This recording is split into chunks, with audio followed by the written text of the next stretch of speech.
Et si je vous proposais de redécouvrir des mangas à travers les yeux de ceux qui les aiment vraiment? Dans ce format récurrent, des invités passionnés viendront nous parler d'un manga qui les a marqués, qu'il soit culte ou injustement méconnu. Et cette semaine, c'est le créateur de contenu Le Chauve qui nous emmène avec lui afin de plonger ou de replonger dans un manga culte de la dark fantasy. Prêt pour l'aventure?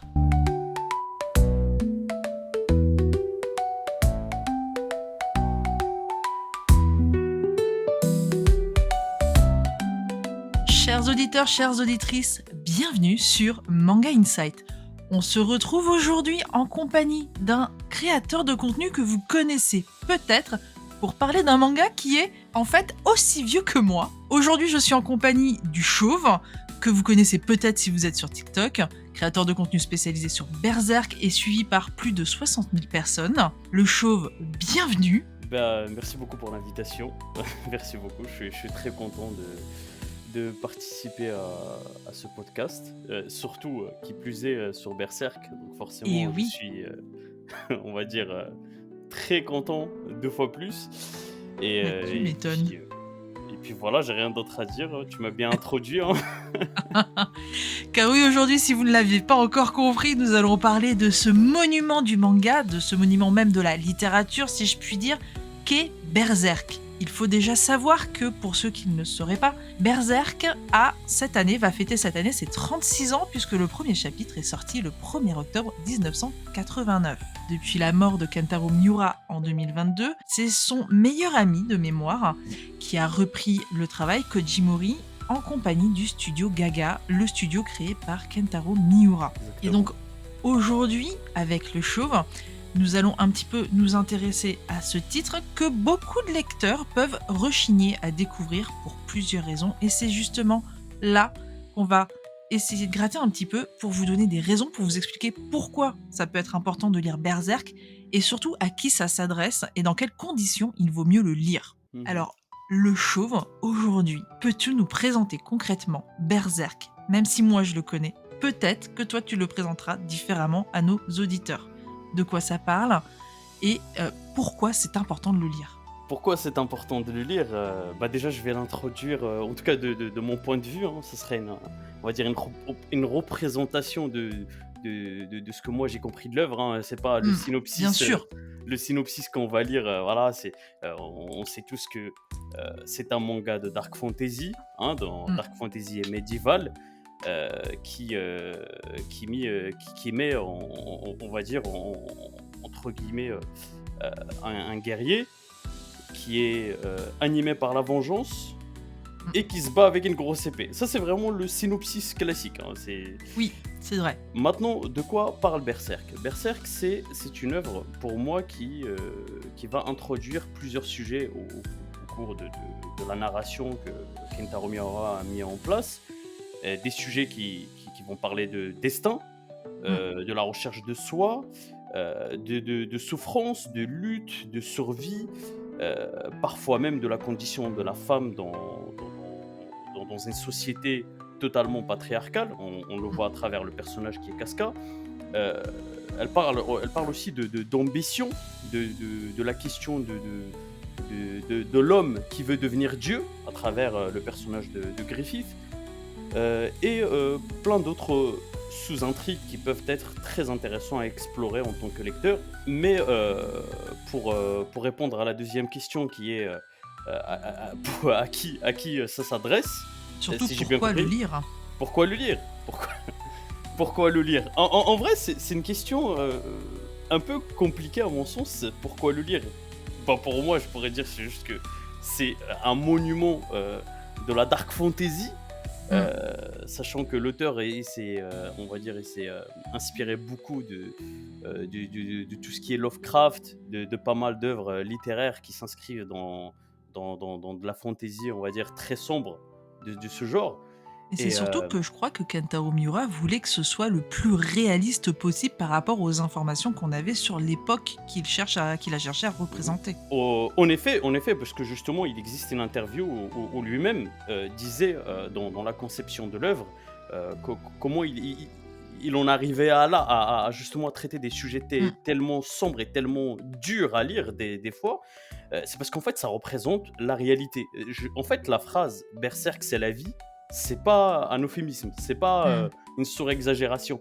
Parce que, lui, il disait que, quand il était en train de dessiner ou d'écrire, son histoire, bah, il écoutait souvent, les infos, il écoutait souvent il était très attentif à l'actualité Mmh. et parfois, bah, il va entendre à la radio ou à la télé, voilà, il s'est passé tel, massacre, Mmh. tel événement choquant, et il voulait vraiment retranscrire, la dureté et la souffrance de la vie vraiment dans son manga. Il voulait que justement, comme tu as dit, qu'il soit le plus réaliste possible. Mmh. Ouais. Mmh. Mais aujourd'hui, ce réalisme, est-ce que tu penses que ça peut être un frein pour certains lecteurs? Ou est-ce qu'au contraire, c'est quelque chose Berserk devrait être une œuvre qui devrait être lue par une majorité pour comprendre la noirceur dont est capable de faire preuve l'être humain? C'est oui et non, dans le sens où, je déconseille fortement l'œuvre pour, les personnes qui peuvent avoir des problèmes, de type, on va dire stabilité émotionnelle. C'est pas Ouais. vraiment fait, pour des gens qui sont traumatisés dans leur vie, Mmh. qui ont encore, qui se construisent encore ou qui ont subi des traumatismes dans leur vie. On a souvent, je sais pas, cette image un peu biaisée de, «Vas-y, lis Berserk si tu traumatisé». Non, non, non, au contraire, lis pas Berserk si tu traumatisé parce que ça va encore plus t'enfoncer. C'est Mmh. vraiment une œuvre qui est faite pour quelqu'un qui est très stable dans sa psyché, parce que elle est vraiment dure. Parce que même pour Mmh. moi je m'estime que je suis quelqu'un plus ou moins stable émotionnellement et psychologiquement, Mmh. et parfois il y a des pages, c'est compliqué, hein, c'est très dur. On Ah, a ah, tous en tête le fameux, tome, 13, hein, le tome 13, ouais. qui, Alors, qui a freiné la lecture de bon nombre de lecteurs. en effet, et c'est vrai que c'est un tome très compliqué à aborder, heu, même dans sa manière d'être représenté, c'est vraiment du show dentelle. C'est vraiment, Ouais, heu, c'est on va hyper te cru.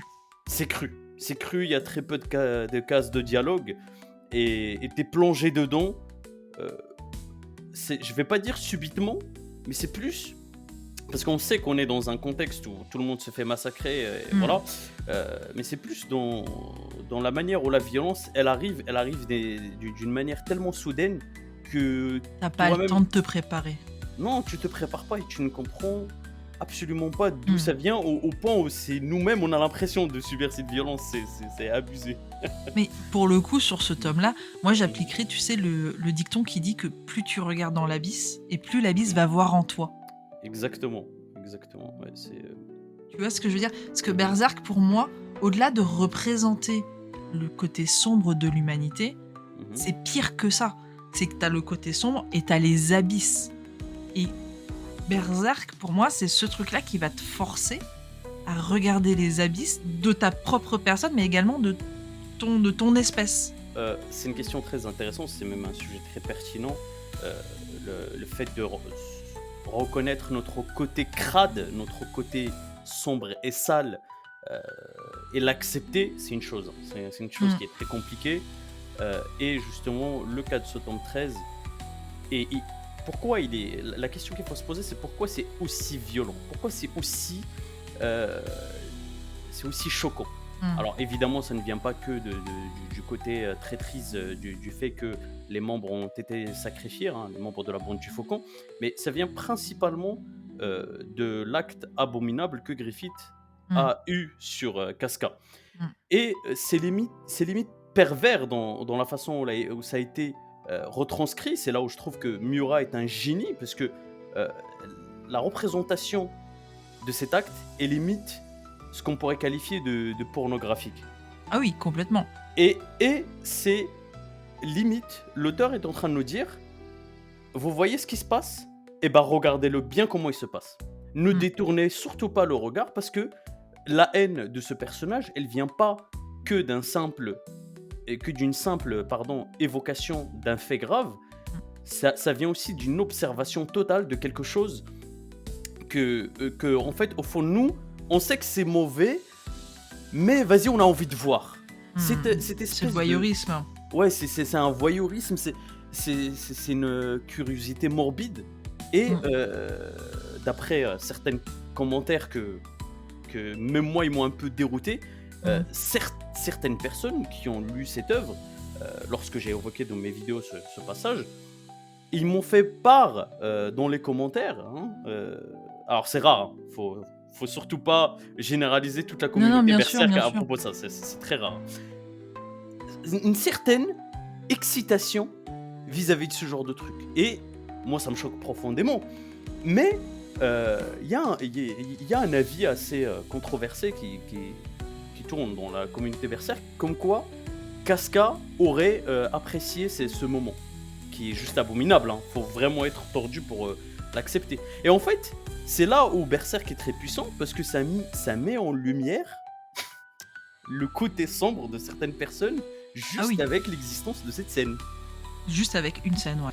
Parce qu'on C'est va ça. pas se mentir, hein, si tu fais un peu preuve d'empathie et que tu te mets à la place de Casca, Oui, vu bah ce oui. qui lui arrive après à Casca, tu te doutes qu'elle est broyée en fait.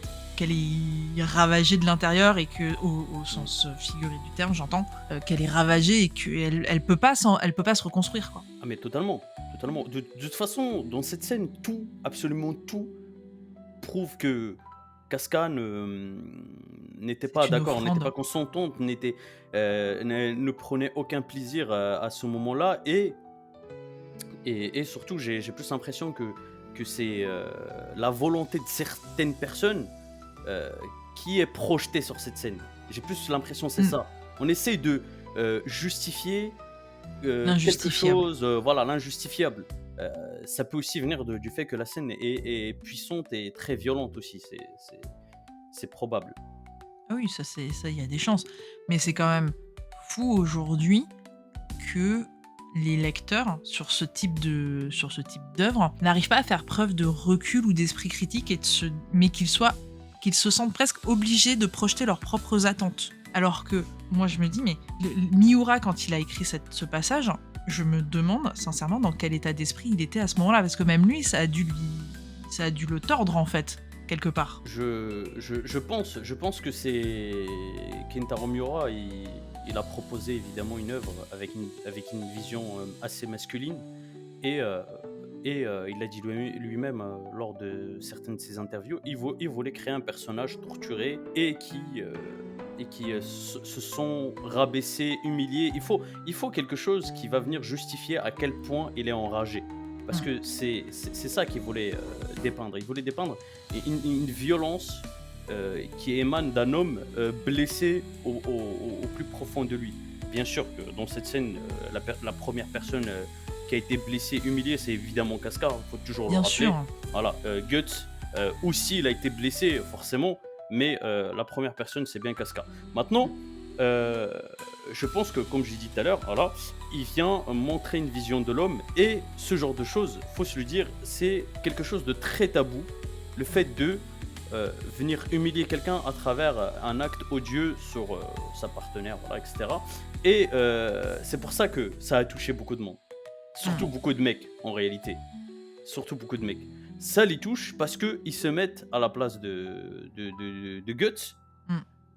et ils ressentent la douleur de Guts. Parce que à un moment donné, il y a quelque chose de masculin de se faire humilier à travers l'autre. Surtout à travers l'humiliation de, de la conjointe féminine. Oui, puisque tu as quand même, psychologiquement parlant, tu as quand même une notion de, c'est ma conjointe, c'est mon extension de ma personne. Exactement, exactement. Et j'irai même plus loin pour faire un parallèle. Guts, avant cette scène, Kintaro Miura évidemment a bien pris le soin de nous pondre une scène romantique que je trouve Oui, d'ailleurs très très magnifique euh, pendant cette cascade. Voilà, lorsque mmh, Casca, elle vient, elle poignarde Guts, il y a tout un débat où ils veulent pas se l'avouer, mais en fait, au final, ils se l'avouent et après, ils acceptent de se livrer l'un à l'autre, mmh, livrer leurs faiblesses. Tout ça, ça a été bien orchestré par Kintaro Miura pour nous pondre la chute qui est le tome 13. Tout ça, ça existait en quelque sorte pour plus nous blesser. Parce que cette scène, elle était magnifique. De un, parce que justement, pour une fois, bah, Guts, il va s'ouvrir à quelqu'un, il va évoquer il va évoquer ses traumatismes Mm. lors de son viol quand il était jeune par Donovan et lorsqu'il a été vendu par son père. Et on se rend compte que Guts a été traumatisé à un tel point, il ne reconnaît même plus le fait que c'est son père le responsable. Ouais. Il pense que c'est lui le responsable. Jusqu'à même où cette violence a été, et d'ailleurs cette scène, je pense que beaucoup de gens l'ont peut-être zappé, mais on oublie que pendant cette scène-là, Guts a tenté d'étrangler Casca Oui, pendant cette scène. Parce Oui. que il a carrément projeté Ouais. une vision de lui sur Casca. oui, c'est vrai, ouais. Et, Ouais, c'est vrai. et pour faire justement, pour compléter mon parallèle vis-à-vis du tome 13, parce que je trouve que justement le tome 13 c'est une continuité de ce qui s'est passé dans cette scène-là. Bah en fait, ce que Guts a commencé pendant cette scène d'amour, entre guillemets, bah en fait, c'est un, comment dire, c'est un double trauma encore plus pour Guts, parce que Griffith, du coup Femto, bah Mm. il a fini, il l'a vraiment fini. Ouais, en fait, Guts sortait un peu la tête de l'eau, et puis bah, t'as Femto qui arrive et qui lui replonge et qui le maintient, en fait, au final. C'est ça, c'est ça. Et pourquoi justement cette scène est là encore plus violente pour Guts? Parce que non seulement c'est l'humiliation de son amour du coup, parce que c'est... Voilà, c'est... Et en plus de ça, elle lui fait vivre une scène que lui il a vécue, mais cette fois en tant que spectateur. Et C'est- nous, on se retrouve également dans cette position de spectateur et de témoin. Ouais, exactement, parce qu'en quelque sorte, on a suivi le cheminement de Guts depuis sa naissance. Oui. Donc, qui d'autre, à part nous, lecteurs, sommes les plus aptes à comprendre sa situation et sa position, et surtout ressentir la douleur que lui, qu'il ressent à ce moment-là. Tu vois. Et justement, c'est intéressant que tu parles de compréhension, parce que moi, de mon point de vue, j'ai l'impression qu'au final, peu de lecteurs semblent avoir réellement compris Berserk.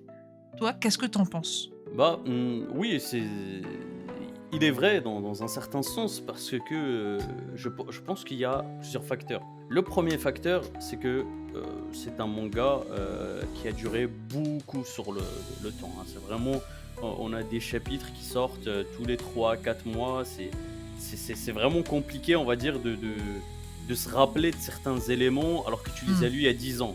Oui, C'est bien sûr. vraiment, si on peut dire, il y a 10 ans, il devait avoir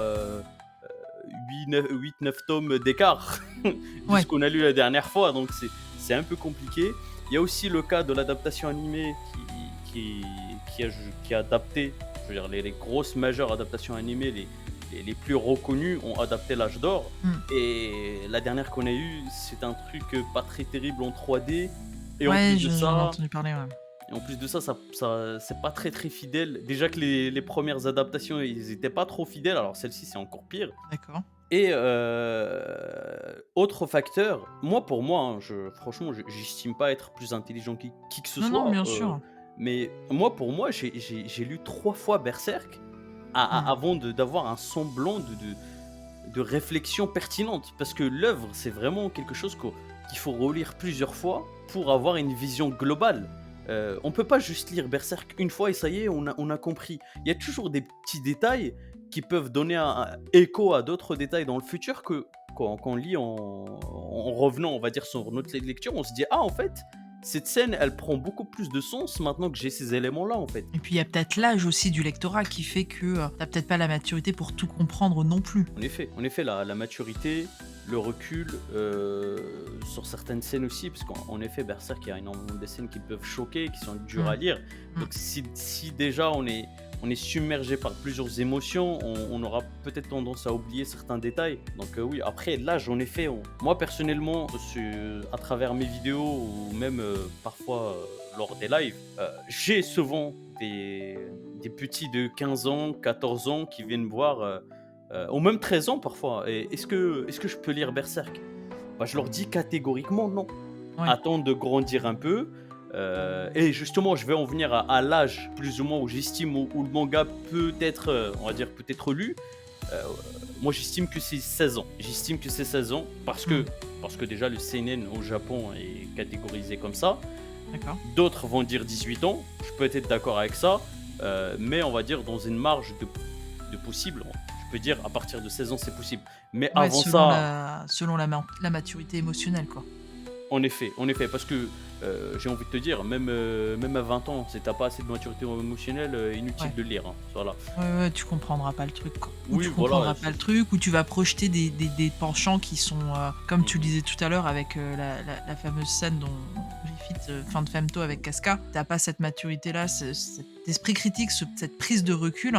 Tu mmh vas projeter des tendances perverses sur une scène qui est juste atroce. Exactement, c'est cette scène malheureusement, je trouve que pour le coup, autant le manga en lui-même, on peut le lire, à partir d'un certain âge, mais cette Mmh. scène pour moi, même +20 si c'est possible, voilà, Bah, même c'est ça, +20. c'est que déjà pour cette scène-là, pour moi, il faut que tu aies une certaine faut déjà que tu sois stable d'un point de vue psyché. Parce que c'est pas tous les jours techniquement parlant, c'est pas tous les jours que tu es censé voir ce genre de truc, normalement. Donc c'est censé Normalement. t'attaquer. Ouais, normalement.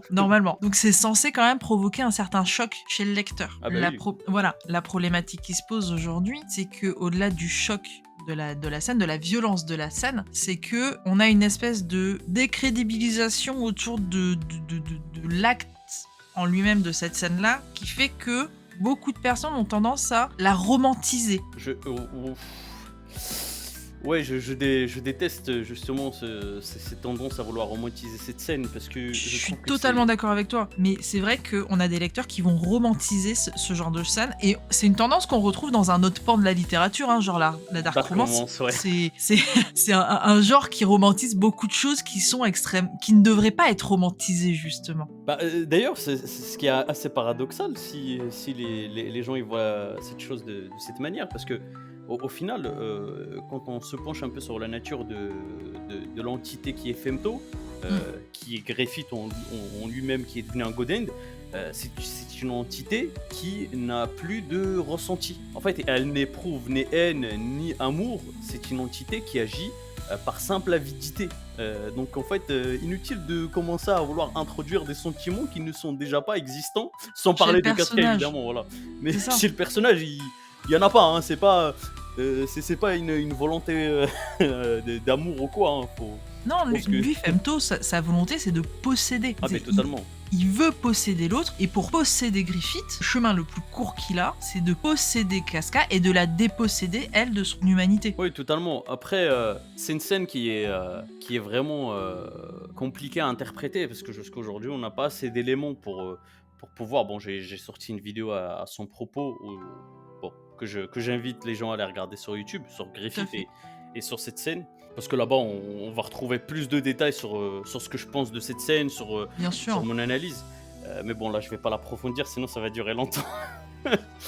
Ça va durer longtemps. Mais, pour moi, je voulais juste revenir rapidement sur, Vas-y. un point qui est justement la compréhension, de l'œuvre. Mm. Donc je disais, il y a eu, que l'âge d'or qui a été adapté en animé, donc Oui. forcément, de facto, beaucoup de gens connaissent que cette partie. Et en fait, souvent, les gens, ils pensent que Berserk, c'est que cette partie. Donc et ça, elle s'arrête au tome 13 et la suite ne vaut pas la peine d'être lue. Parce qu'il y a beaucoup de gens qui lisent, qui vont peut-être essayer de lire et trouvent que c'est moins bon ou pas, bon, selon l'avis de certains. Moi, je suis pas spécialement d'accord avec ça. Et du coup, ils arrêtent en pensant que voilà, c'est que ça. Mais le problème, en fait, c'est qu'ils ne comprennent pas que Berserk, c'est pas ça. Ça, c'est juste une mise en contexte. Mm. Du tome 3 jusqu'au tome 13, c'est juste une mise en contexte, c'est un flashback, c'est pas ça Berserk. Berserk, c'est les 3 premiers tomes et la suite. Mm. C'est ça la vraie histoire, c'est ça vraiment le corps de la vraie histoire de ce qui se passe réellement. Mm. Qu'est-ce qu'on fait et moi, j'ai du mal à croire qu'il y a des gens qui pensent que Berserk est réduit à un flashback. Mais ça, c'est aussi malheureusement l'effet collatéral, enfin l'effet de bord d'adapter qu'une partie du manga au final, et d'adapter que la partie. Peut-être qu'à l'époque, c'était la partie la plus appréciée des lecteurs. Je sais pas, hein, c'est une théorie, c'est une hypothèse. Maintenant, l'autre hypothèse, c'est que cette adaptation-là, elle était purement marketing et purement pour élargir l'audience de Berserk. Et la conséquence est négative au final. Oui, bon après, bon, comme on dit, une pub c'est une pub, hein, mauvaise ou bonne, au final, il y aura toujours, comment dire, des gens Ça, qui vont ça aura découvrir. toujours des effets positifs. Voilà. Cependant, voilà, maintenant sur la compréhension de l'œuvre, c'est vrai que l'approche elle est mauvaise parce qu'on ne sait pas de quoi on parle. Il y a des gens qui pensent que c'est ça Berserk, mais au final, bon, voilà. Euh, mais personnellement, ce que je trouve dommage, c'est que il y a ce dénigrement de la suite de l'histoire, du coup qui construit du coup l'histoire du présent, non pas du passé, comment dire, pour l'arc de l'âge d'or. Et je peux comprendre que les gens aiment l'arc de l'âge d'or. Moi-même, j'adore cet arc parce que c'est un arc qui va très vite, les enchaînements ils vont très vite, les événements ils sont plaisants à lire, à découvrir. Les personnages sont incroyables. L'ancienne bande du Faucon sont très, comment dire, sont très attachants, que ce soit Pépine, Judo, Mm. Carcus, comment dire, Ouais, ils sont hyper Eckert. humains, hein. Oui, voilà, en fait, c'est vraiment un groupe très dynamique qui ont tous leur particularité. Du coup, on Mm. s'attache très vite. Et c'est justement, encore une fois, c'est pour ça que ce tome 13, d'ailleurs, très rapidement, hein, Vas-y, vas-y. moi j'ai souvent, voilà, hot take, j'aime dire que le tome 13, c'est un tome surcoté. Parce qu'en fait, les gens ne cessent de vendre ce tome, mais ils oublient tout le cheminement qu'il y a eu derrière. C'est-à-dire que Mm. tout le développement, parce qu'encore une fois, si ce tome 13 là il est aussi violent, c'est parce qu'il y a eu un attachement qui s'est fait sur le long terme à travers le Bien tome sûr. 12, à travers le tome 10, 9, 8, 7, etc. On a appris à connaître certains personnages, on a appris à aimer, Mm. comment dire, à remémorer. Enfin bref, une petite scène qui pour moi était très marquante, c'est lorsque Guts tombe voilà, pour récupérer Casca qui s'est évanoui. D'ailleurs, une scène sur laquelle je vais revenir parce que le sujet est très intéressant, notamment le fameux sujet du féminisme dans Berserk. Voilà. Mm. Casca qui s'évanouit à cause voilà, d'une fièvre qu'elle a eue à cause de ses règles. Voilà. Elle tombe, Guts va la récupérer, il se retrouve dans un endroit et justement il y a un moment ils vont se livrer. Lui Ouais, il y a un comprend moment pas. de suspens, ouais. Ouais, voilà, Guts il ne comprend pas pourquoi il est aussi énervé contre lui alors qu'il l'a sauvé. Elle, voilà, elle s'énerve et on en vient à ce fait où le personnage de Casca, il montre enfin, pardon, son plein potentiel. C'est-à-dire pourquoi, qu'est-ce qu'elle pense, pourquoi elle est autant frustrée, sa position dans un univers extrêmement patriarcal et extrêmement violent envers la femme, quelque chose qu'on voit souvent à travers le manga d'ailleurs. Et oui, Ouais. effectivement, Berserk, toi t'évoquais le sujet du féminisme à travers le personnage de Casca, Mhm. mais faut pas oublier tout de même que Berserk, Kentaro Miura, c'est ce qu'on disait, voulait quelque chose de réaliste, Mhm. et on est loin d'avoir une société équitable, même en 2025. Et cette scène que tu évoques, justement, c'est extrêmement révélateur de la vision que peuvent avoir certaines personnes, certains hommes, de la femme de manière générale. C'est-à-dire que c'est une petite chose Mhm. fragile, qui va dépendre de son cycle, qui va être un poids mort à un moment donné, alors que, bon, bah c'est totalement faux, quoi. Oui, ben, c'est, on va dire, très choquant dans le sens où le comportement. Alors, attention, Guts est littéralement celui qui est le moins misogyne, entre guillemets, envers Casca. Mais il a eu quand même un certain propos à base de ouais, bah, vous les femmes, toujours comme ça, toujours comme si, voilà. Il y a une essentialisation de la femme autour du coup de son genre et de son sexe, et on le voit très bien avec le comportement de Guts envers Casca qui lui rappelle que bah en fait elle a pas demandé ça, et ce qui est choquant c'est que les propos de Guts, bah c'est dans un univers médiéval. Ce genre de propos, on voit même bien pire aujourd'hui, en Big 2025, on va avoir encore ce genre de propos. Oui. C'est, en fait, c'est drôlement pathétique. Ça choque, mais c'est ridicule. Ah oui, non, mais Je ça, rends on est compte bien le d'accord. truc. Oui. Rappelons qu'à la naissance, nous ne choisissons pas et que nous avons 50% de chance d'être un homme, 50% de chance d'être une femme. Ou alors, je suis pas au courant. Oui, bah oui. Voilà. Et justement, c'est là que, du coup, Kentaro Miura il représente comment dire, une scène très réaliste lorsque, justement, il met en avant le désavantage que peut représenter, au final, le fait d'être une femme guerrière. Une femme qui va être sujette à des hormones, à des changements hormonaux tellement violents qui vont peut-être lui coûter la vie. Une femme aussi qu'on peut rappeler qui va subir des agressions Oui. à plusieurs reprises par des hommes qui vont réduire son niveau dans son hiérarchie dans l'armée, soi-disant parce que elle est passée sous le bureau, hein, Oui, faut le oui. dire, hein, le terme de elle est passée sous le bureau, voilà, elle a fait des choses à Griffith, donc à Griffith là, alors que pas du tout. Casca reste une guerrière très talentueuse et d'ailleurs on le voit quand elle se venge de l'autre bouffon là. et de- D'ailleurs une scène qui est très très plaisante, hein, elle lui rappelle que voilà, c'est qui est au-dessus maintenant, voilà. C'est qui le chef? C'est qui le chef? Non, mais et puis c'est surtout qu'en plus de ça, c'est des approches qu'on a encore en 2025. Pour rappel, quand même, cet homme-là. Alors, le manga a commencé en 89, cet homme-là date des années 90. Mhm. Bon, 20 ans plus tard, voire même plus, les lignes n'ont pas tant bougé que ça. Et encore aujourd'hui, une femme qui a un petit peu de pouvoir est considérée comme soit effectivement ayant profité de la faiblesse des pulsions masculines, soit comme étant une sorcière, pour grossir le trait. Exactement, bah parce que en fait j'ai l'impression que Kentaro Miura il voulait vraiment retranscrire ça à la perfection parce que maintenant que tu me dis le mot sorcière, bah tout de suite ça m'évoque quoi? Toutes les femmes qui se sont faites entre guillemets brûler par la papauté Ah mais bien sûr.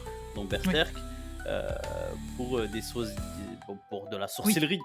D'ailleurs, comment dire, il y a tout un arc justement qui met en avant l'arc de la tour des châtiments avec Mousgous là, avec, il me semble, c'est Lucas, Nina et d'autres filles qui sont des prostituées qui essaient de survivre à travers la prostitution. En fait, je pense que Kintaro Miura, il a quand même étudié pas mal le contexte de la femme de manière générale et il a essayé de le représenter dans son œuvre. Je pense que c'est impossible, surtout dans le contexte du Japon à cette époque-là, qui n'a pas spécialement évolué dans les Mm. grandes lignes, même aujourd'hui, dans son contexte. Faut le rappeler, aujourd'hui encore et même avant, les Japonais, avec la femme, c'était pas terrible. Hein.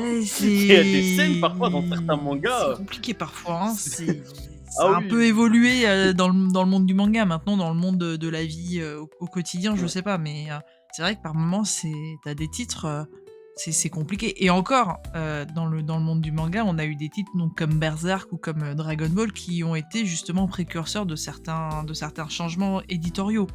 Puisqu'on, que ce soit dans Berserk ou dans Mhm. Dragon Ball, on a quand même des personnages féminins qui sont extrêmement forts et qui se laissent pas faire et qui répondent pas à au cliché de la princesse qui cherche qu'à se faire sauver parce que comprend, elle est un peu fragile, elle est un peu faible, quoi. Ouais, bah oui, c'est sûr. Bah après, par contre, pour l'exemple de Dragon Ball, bien que c'est une petite chose, voilà, mais aujourd'hui, honnêtement, hein, vraiment, c'est dans les premiers tomes de Dragon Ball. Il y a une scène où justement Bulma, elle fait quoi? Ça, c'est le problème du Japon, malheureusement. Elle fait quoi? Bah, elle montre sa Eh culotte, non, mais ça, voilà, c'est. pour séduire le vieux Mito Hiroshi, voilà. Mais sans faire une aparté sur Dragon Ball et pour revenir sur Berserk, du coup là c'est là où l'œuvre est aussi intéressante. Je vois sur les réseaux certaines femmes qui vont évoquer que dans Berserk il y a du féminisme et je vois aussi du coup certains hommes qui vont s'énerver et d'ailleurs on m'a identifié dans une vidéo, c'est ça qui est marrant, on m'a identifié dans une vidéo, il y avait une fille, voilà, et elle parlait de Berserk et elle dit ouais voilà il y a ça, et il y a du féminisme dans Berserk. Donc on m'a identifié comme si j'étais quelqu'un qui allait corriger des gens. Donc je trouve ça assez drôle. Évidemment, dans ma position de créateur de contenu spécialisé dans Berserk, forcément. Bah moi en fait je suis venu, j'ai dit bah elle a raison. Elle a raison parce que je suis désolé, je suis pas fou, je le vois. À travers Casca, à travers Nina, à travers Shirke, à travers Farnèse, c'est tous des personnages. Et d'ailleurs, c'est un sujet que je vais évoquer, justement, le féminisme de Berserk, dans ma prochaine vidéo YouTube sur Guts. Parce que, aussi, Guts, il est utilisé comme un personnage, comme un protagoniste, qui va venir mettre en lumière certaines choses. Mais bien sûr, mais de toute façon, Et dès le premier tome, ou le troisième, je crois, juste avant qu'on ait le flashback, il se retrouve face aux Godens. Et il y a la fille d'un duc, tu sais, qui peut potentiellement, j'ai plus son nom en tête, mais Thérésia. voilà, Theresia, qui est sur le point de servir d'offrande en fait aux Godens pour permettre au duc de tuer Guts, grosso merdo. Mais dès ce personnage-là, dès les premières pages, en fait, au final de Berserk, t'as quand même un positionnement de Guts qui est profondément féministe. Parce que le mec lui dit quand même, démerde-toi, débrouille-toi pour t'en sortir et trouve les armes qui te conviennent pour t'en sortir et pour relever la dette, en fait. Exactement. Là, on sent que c'est un, comment dire, le protagoniste, et c'est pour ça que j'ai évoqué aussi les autres personnages féminins. Guts, c'est un personnage, voilà, il va mettre en lumière, pousser les personnages à leur dire, le destin, en fait, il faut que tu le prennes en main. C'est le tien, et ça peut évoquer aussi, en quelque sorte, le destin peut être mis en parallèle avec la société. Oui. La société qui va imposer des choses aux femmes. Et donc Guts va venir, il va être comme un espèce de catalyseur qui va venir briser cette logique et faire évoluer les personnages, en tout cas dans leur position féminine, que ce soit du coup avec Casca qui représente donc la femme amoureuse, voilà, que ce soit avec du coup Shirke qui va représenter la femme en tant que petite sœur, que ce soit avec Flora également, où lui, il va être, comment dire, comme l'espèce de mec qui va venir clairement aller voir sa grand-mère, en fait. Oui. Flora, pour moi, c'est la grand-mère. Et Farnèse, qu'on oublie souvent, qui est, selon moi, le deuxième personnage le plus intéressant après Casca, deuxième personnage féminin le plus intéressant après Casca, évidemment. Et lui, elle, c'est encore plus complexe, parce que c'est une femme qui va être évidemment présentée comme une femme amoureuse, mais on met pas vraiment spécialement le point dessus, mais elle est représentée aussi comme une femme en tant qu'amie, amie de Guts. Guts qui va se livrer enfin à quelqu'un. On l'oublie souvent, mais Guts, il n'aime personne, il se livre à personne, il veut côtoyer personne, mais la seule personne à qui il a laissé la chose la plus importante pour lui, qui est Casca, c'est pas Isidro, c'est pas Shirke, c'est bien qu'il le fasse après, c'est pas Serpico, c'est à Farnèse. C'est vrai. C'est à Farnèse. Il a vu quelque chose en elle de protecteur et il lui a suffisamment fait confiance sans se dire ah tiens ouais mais de toute façon c'est une femme, elle va servir à rien, non elle va venir avec moi Casca. Non, il a compris, il a laissé la place. En fait, cette représentation d'ailleurs de Guts qu'on considère souvent comme le mâle alpha, je trouve un peu pathétique selon moi, parce qu'en fait on réduit un personnage sur des stéréotypes pas très terribles.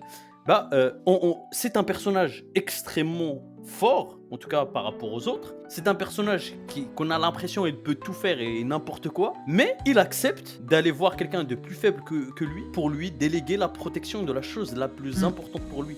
C'est très fort, c'est très très fort dans sa symbolique. Ah oui, c'est extrêmement fort, ouais. Ça prouve qu'au final, Guts, en dépit de tout ce qu'il peut montrer, toute l'image qu'il peut renvoyer d'hommes forts, d'hommes puissants, etc., peut quelque part ouvrir une brèche pour justement accorder sa confiance à quelqu'un qu'il va juger plus apte que lui à accomplir une tâche spécifique, et peut-être la tâche la plus importante à ses yeux en fait au final. Ah mais c'est littéralement la survie de Casca, et il n'y a rien de plus important que Casca, en tout cas pour Guts, il n'y a rien d'autre. Il n'y a rien d'autre. Et du coup, voilà, ça c'est pour finaliser le petit chapitre de Berserk traite bien de féminisme. De féminisme. Alors attention, de féminisme, parce que je sais qu'il y a des gens qui vont être trigger à cause de ce terme. Quand on dit féminisme, on parle pas de féminisme dans le sens militant. Ça n'a rien à voir. Ah non, même pas du tout. Là, on parle de féminisme dans le sens montrer que le genre n'est pas déterminant dans une quelconque force ou dans une quelconque capacité à accomplir certaines choses. Oui, voilà. C'est juste que comme les gens, ils ont tendance à réduire le féminisme. Et d'ailleurs, renseignez-vous sur l'histoire du féminisme, hein, parce que j'ai l'impression que les gens, ils réduisent ça à ce qu'ils voient maintenant dans le côté militant. C'est pas ça. Kentaro Miura, je ne pense pas que... d'ailleurs, il n'en a jamais parlé, il a jamais dit que c'était un féministe ou quoi, mais il a l'air d'être quelqu'un de très juste dans sa manière de parler, en tout cas lors de ses interviews, tout ça.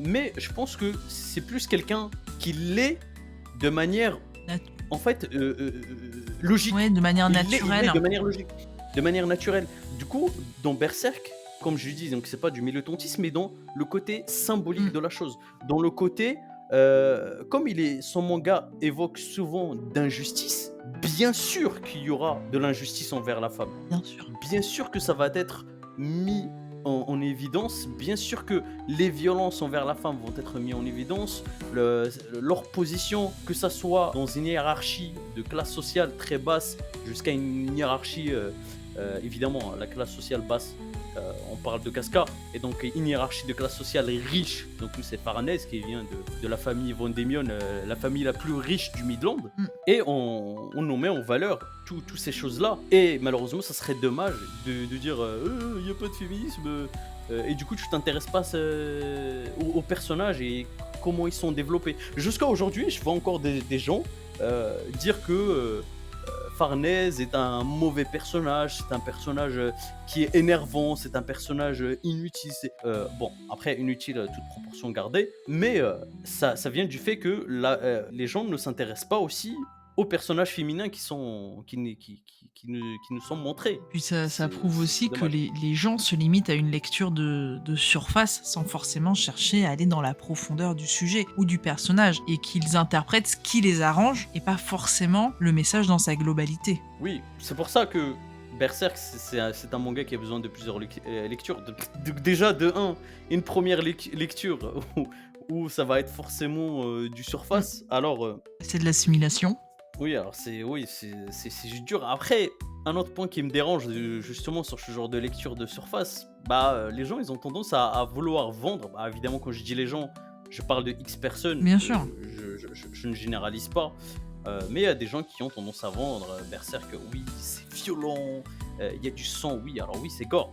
On parle d'un manga de dark fantasy dans une époque Ouais. médiévale et jusqu'à preuve du contraire, historiquement parlant, l'époque médiévale, c'était pas bisounours et les petites fleurs et les petits marshmallows. Hein. Oui, totalement, mais après, il y a, pour moi, le gore dans Berserk, il n'est pas gratuit. Ah non, Bien sûr, bien qu'il semble gratuit, il y a toujours une volonté artistique de dépeindre une certaine souffrance. bien sûr. Un des exemples qui peut faire écho du coup des agressions pour les femmes, il y a un personnage dans le tome 11 qui s'appelle Viald Wild. Je sais pas exactement comment on peut prononcer son nom, mais j'imagine que c'est Wild, Je pense, oui. de la troupe des chiens noirs, si je me trompe pas, ouais c'est ça, de la troupe des chiens noirs. Et c'est un personnage qui vit dans une position de consommer toute chose. C'est vraiment carrément, il a une phrase en anglais, c'est enjoy, just enjoy, c'est juste kiffer.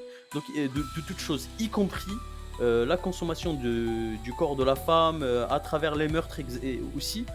Et lors d'un passage où justement la bande du Faucon venait de sauver Griffith, il va tomber sur un village où il y avait des filles, et ces filles-là venaient d'accueillir la bande du Faucon avant de partir. Donc il a voulu les interroger, et elles avaient pas l'air de trop vouloir parler, les filles. Donc ce qui s'est passé, donc évidemment, il les a violées, et qui plus est, en découpant leur corps, en les mettant sur des lances, et il courait avec en pourchassant la bande du Faucon. En fait, il faut se rendre compte de la violence de la scène.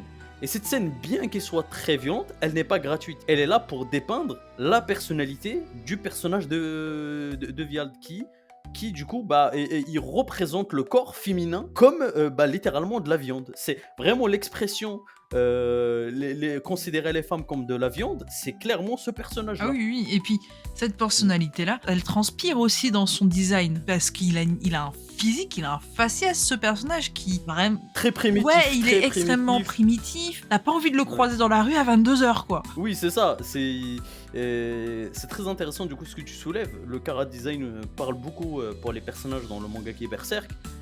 Et le chara design de Viald, en effet, est très bête, très Ouais, sauvage, c'est ça. avec une morphologie d'homme des cavernes, et une tenue composée de C'est fourrure, ça. du coup de loup, de chien, de je sais pas quoi. Comment dire, autant sur sa personnalité comme sur son physique, tout concorde, y compris du coup ses Mais actions. c'est ça. Tout concorde, tout est là, et en fait, d'ailleurs, justement, dans cette scène, je viens d'avoir une vision, juste comme ça.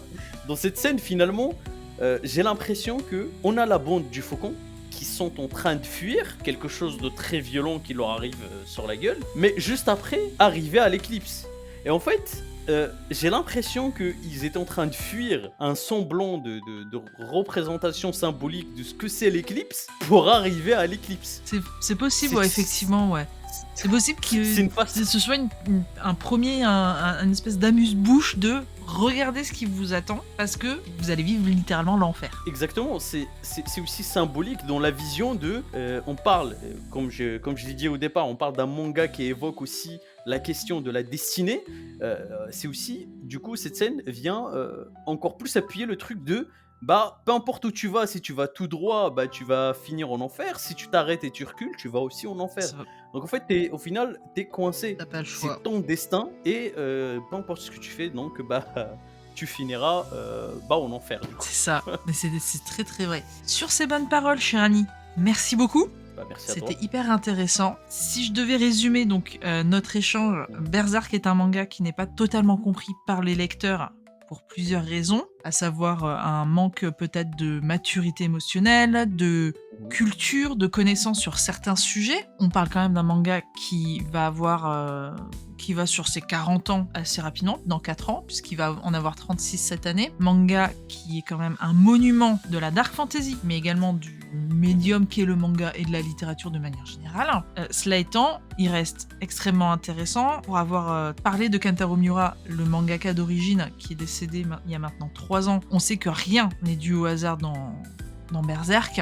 On le sait, même si plusieurs lectures peuvent être nécessaires pour se remettre les idées en place et pour mieux comprendre. Mais surtout, autre élément important, si vous vous apprêtez à lire Berserk, sachez qu'il est important que vous y soyez préparé. Cela étant, si vous êtes sur TikTok ou sur YouTube, je vous invite à suivre Le Chauve, qui est justement spécialisé sur l'analyse et la compréhension de Berserk, et la preuve avec cet épisode, puisqu'il a eu une vision au cours de cet épisode, vision qu'il réutilisera très certainement en vidéo, ça je compte sur lui. Sur ces bonnes paroles, Le Chauve, je te remercie, je te souhaite Moi également. bonne continuation.